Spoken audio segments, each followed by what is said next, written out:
Hi and welcome.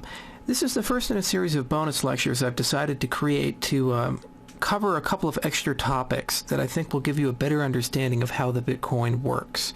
These lectures are optional, and this course is self-contained, meaning you'll have a pretty good idea of what the Bitcoin is all about without the lectures. However, these lectures are meant to elaborate a little bit more deeply on certain topics.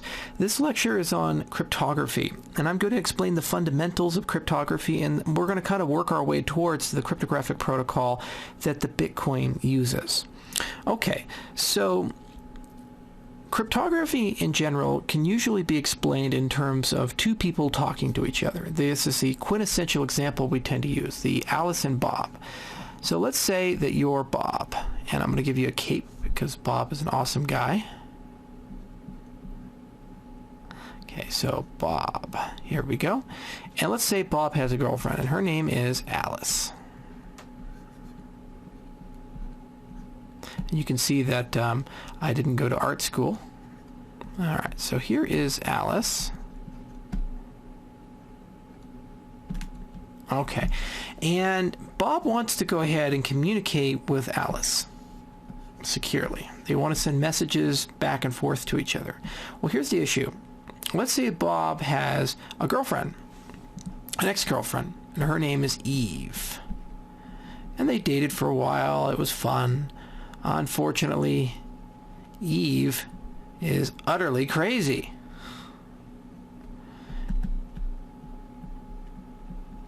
And so, obviously, Bob no longer wishes to associate himself with Eve. Bob doesn't want to do anything, but Eve still thinks that they're together. And any message that Bob sends to Alice, to and fro, Eve will intercept because she's very talented. And if she sees something like, I love you, this will draw Eve into a mad rage, and she'll go and kill Alice. And Bob doesn't want that to happen. So we obviously need a way of securely communicating. So in general, how we think about secure communication is we tend to think about it in terms of either a shared key. There we go. A shared key, or a public-private key.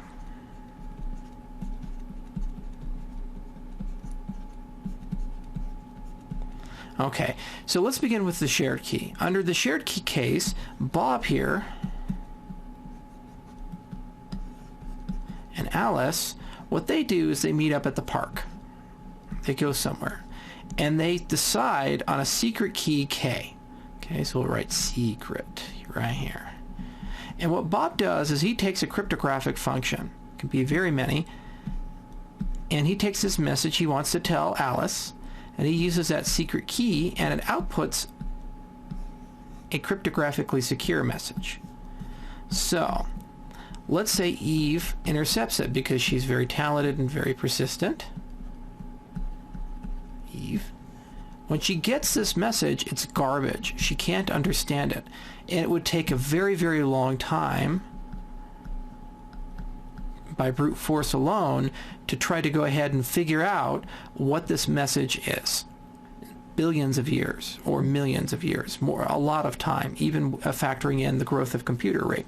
However, because Alice has that pre-shared key, that secret key, what Alice is able to do is take that secret key, and it's going to go ahead and spit out the original message.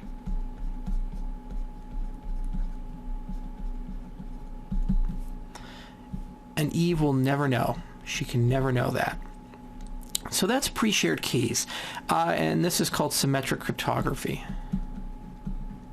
Symmetric in that you use the same key to go ahead and encrypt and decrypt the messages.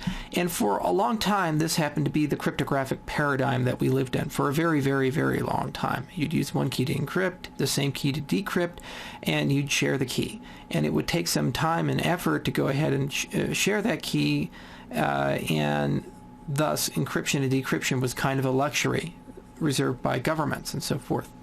But let's look at a new example Well, here is, instead of Alice and Bob, let's go ahead and look at Amazon.com.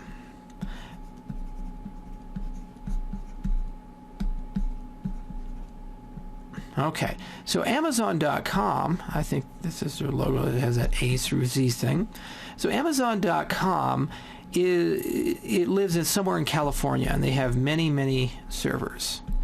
Okay, do you go ahead, whenever you want to buy something securely on Amazon, drive out there with your car and go to their facility and say, oh, hey, give me the pre-shared keys so that I can securely give you my credit card number? No. It's madness. You don't do that. However, there are evil hackers out there who, if given the opportunity, would love to steal any insecure information over transit. Give him a cape because he's a bad guy, and a monocle. There we go. So if you were just to go ahead and send your credit card number, this evil guy, let's call him James. My apologies if there's any James listening, viewing, is going to get your credit card number. But you can't drive to California to have a pre-shared key. This is impossible. There's no way you're going to be able, if it's going to be a scalable business, to go ahead and grab that pre-shared key. So then a natural question is, how do we securely send something to Amazon without James here, who's very talented and very evil, figuring it out and making money off of us? Well, this is where the notion of a public-private key cryptographic scheme comes from.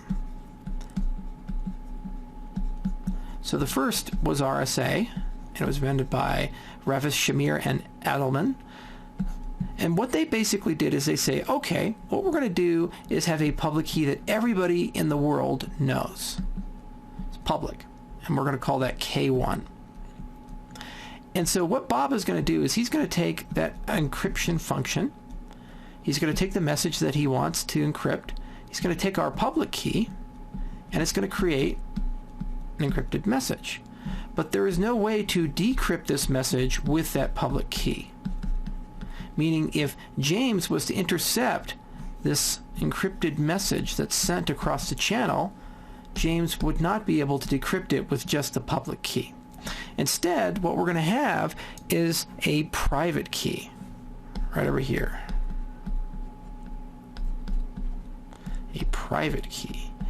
And this private key K2, allows somebody who has a message encrypted with a public key to be able to decrypt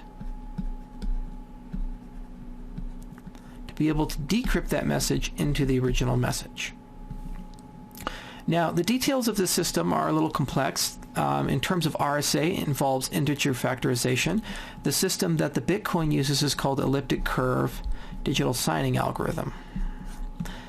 There are many systems. DLP is one, and there are some next generation public-private key systems that have been invented that are very promising. But the general concept in all of these systems are always the same. A person wants to send a message to an entity that they've never met and they know nothing about. But they have verified that that entity has a public key. It belongs to that entity. This is Amazon.com's public key. And there's a very complex system of certificates and verification services and so forth that exists specifically to go ahead and ensure that people's identities are verified online. So you have used some sort of system, your browser has, to verify, yes, this is indeed Amazon.com. Then what you do is say, okay, give me your public key. You go ahead and take this encryption function. It's going to be the RSA function or something like that. And you take the message you want to send alongside the public key, and it creates an encrypted message. And when our good friend James here attempts to steal it, he's very frustrated. He's sad because he's not able to decrypt it, but the private key can. Now, there's a relationship between the private key and the public key. K1 and K2 are related to each other, okay? In that the private key usually can build the public key. However, you can't go the other way. So going from this direction, it's a very quick operation. Going in the other direction, it's a very slow operation. It's one that would take lots and lots and lots of time. So this is kind of the cryptographic foundation of the Bitcoin. The general idea is that when we want to send money to somebody, so here's your Bitcoin. Yay, Bitcoin. Okay, so I want to send this Bitcoin from Charles to, let's say, James, because maybe we're working together. James is a good friend of mine. He sells McCain's. I want to send him 1 Bitcoin. It's a very expensive cane. Okay, so what I'm going to do is the Bitcoin network is going to say, well, Charles, it's really a wonderful thing that you assert that you own that Bitcoin.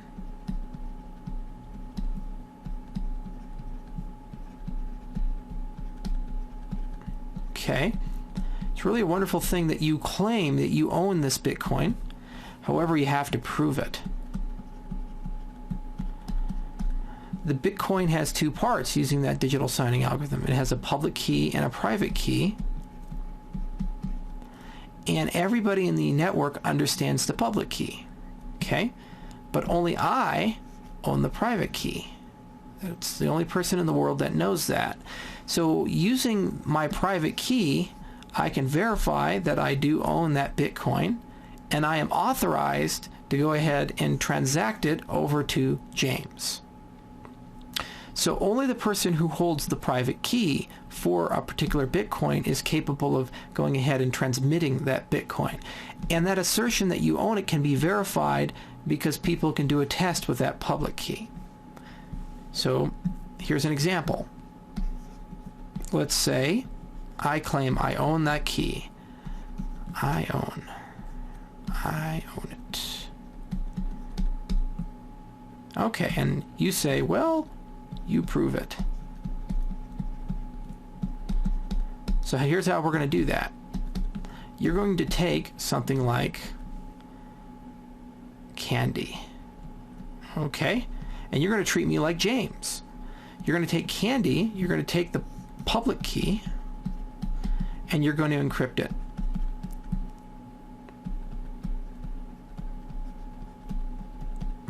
With the public key. And it's going to spit out something, which is garbage, like this noise. Okay? And you're going to send me that noise. Now, if I am the owner of that public key, if I produce that, then I'm going to be able to take that garbage, run my private key through it,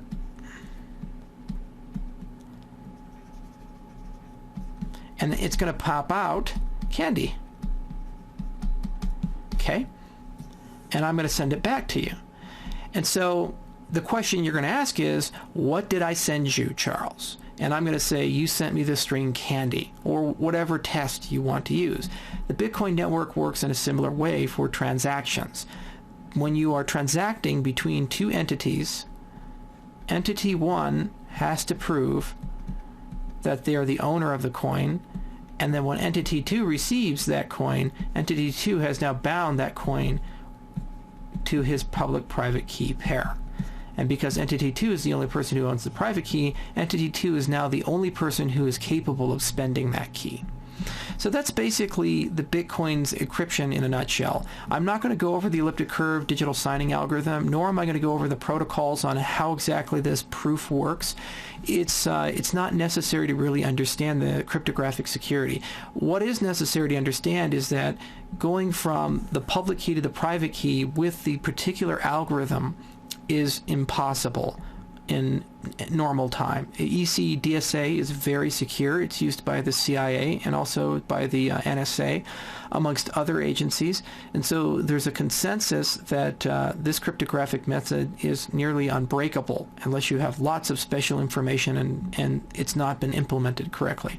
From the many thousands of security experts who have looked at the Bitcoin's implementation of ECDSA, along with all the other nifty security details of the Bitcoin, the network as a whole absolutely believes that the public-private key scheme that they've implemented and the authentication system that they've implemented is indeed secure.